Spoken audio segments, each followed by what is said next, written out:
خونه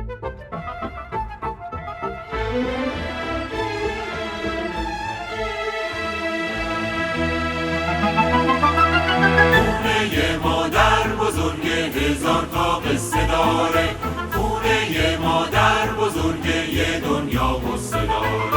خونه مادر بزرگ زیبا و دلپذیره، اما تو دسته یه دیو بی چشم و رو اسیره.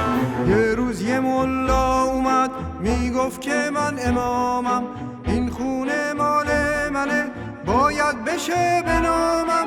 از آسمون خونه ستاره ها رو خط زد، کبوترا رو کشت و عقاقیا رو حد زد.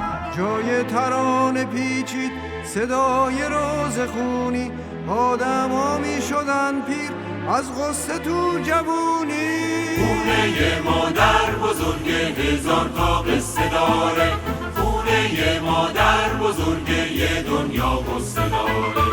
خونه مادر بزرگ زیبا و دلپذیره، اما تو دسته یه دیو بی چشم و رو اسیره. خاکش رو دستی دستی دادن به چین و ماچین، نمونده دور باغچش دیگه حصار و پرچین.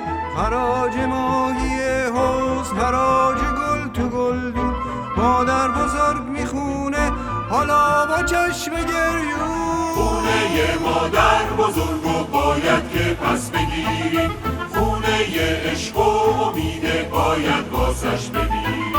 خونه مادر بزرگو میسازیمش دوباره، بازم میشه خونه ای که هر 4 فصلش بهاره.